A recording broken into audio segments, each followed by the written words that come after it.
would have an effective range of about 800 metres, but would fire a bullet up to 2,000 metres. So we've got the Soviets using their Mosin Nagants, the Germans using their K98, and trying to disrupt the mine-clearing operation with the mortars. And the Oberleutnant there, the officer, he's moving his men forward. Now, the NCO in front of me here, now he's a Feldwebel, and you can tell German NCOs by their silver around their collar and around the epaulets. So we get right into the action here. A counter-attack by the Germans using the cover of their mortar. The Feldwebel right in front of me. And at this point in the war, oh no, we see at the background there, this is the expected movement of the Red Army, the vast Red Army. Now you can imagine this magnified 100 times, 1,000 times. These are the amount of troops that was available to Stalin at this point in the war. A fearsome sight for the German soldier, and you could get some idea of what it was like to be a German here, facing the Red Army, this highly organised professional army at this point in the war, with the proud red flag flying into battle. And when they attack, they have a vast cry of hurrah as they attack the Germans. So they're splitting into two squads. The senior NCO on one side leading one squad, and the senior NCO on the other side leading that squad. So we'll see how 8th Company Großdeutschland get on against the Soviet 13th Guards. Are they going to pick their way through the minefield effectively? Are they going to tread on a telemine that the engineer hasn't identified?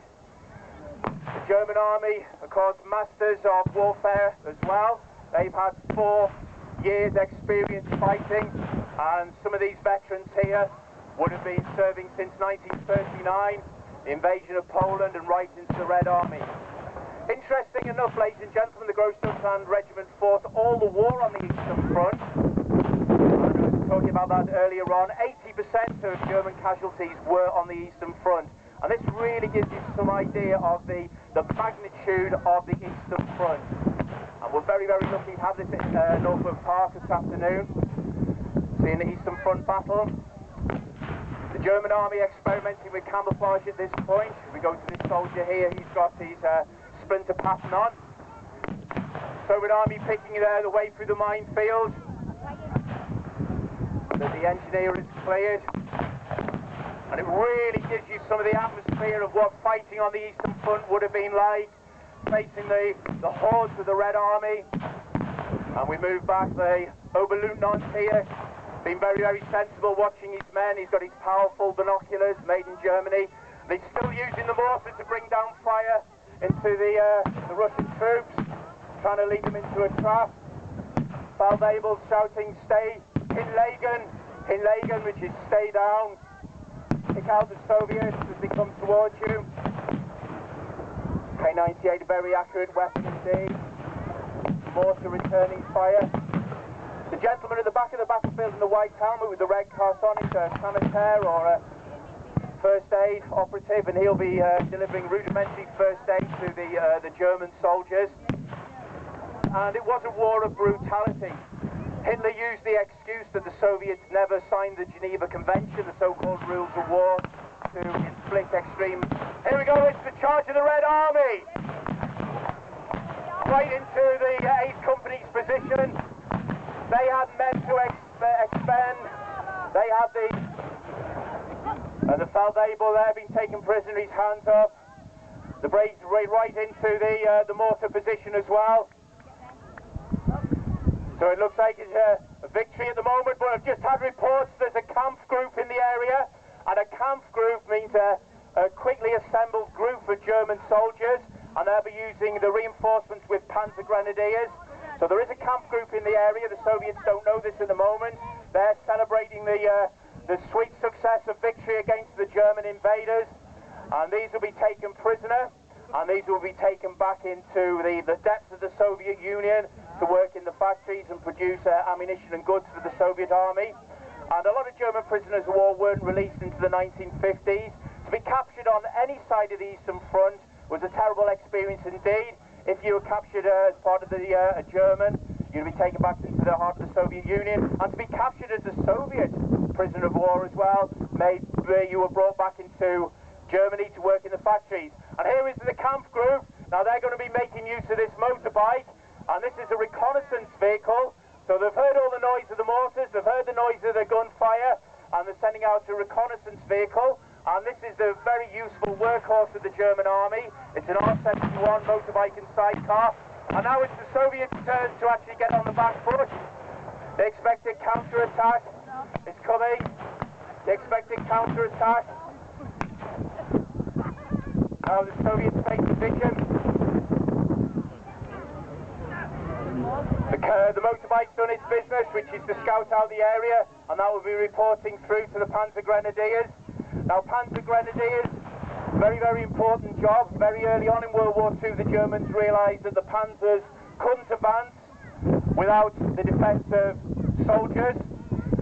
So, to help that out, they developed a half-track, and we'll see the 251 half-track coming. A very, very useful vehicle indeed, and very, very lucky to have this at Norfolk Park.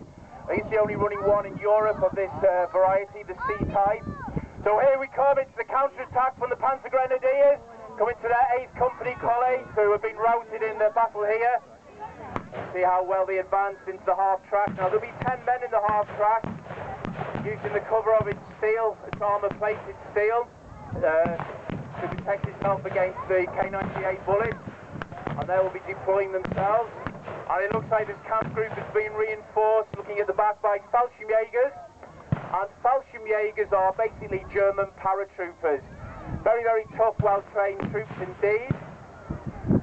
Their most famous battles, of course, was the invasion of the island of Crete, where they suffered 80–70% casualties. And after that, Hitler decided never ever again to deploy the Fallschirmjägers as airborne troops. And they fought the rest of the World War II with distinction as ground troops. A really good shot of the Schutzen Panzerwagen, to give its correct name.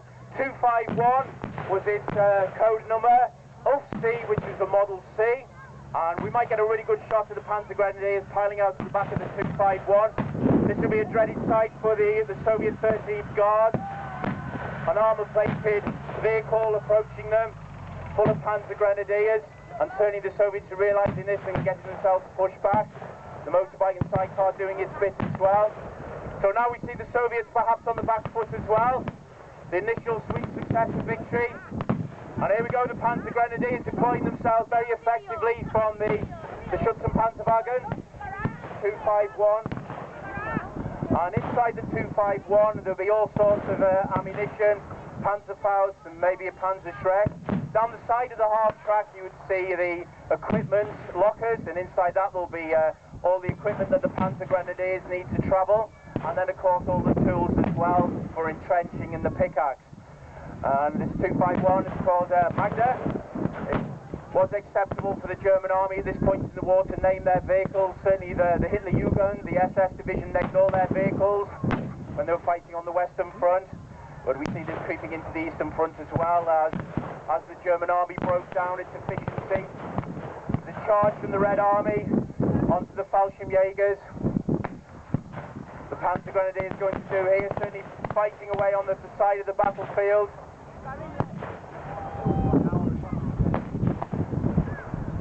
Germans using the cover of the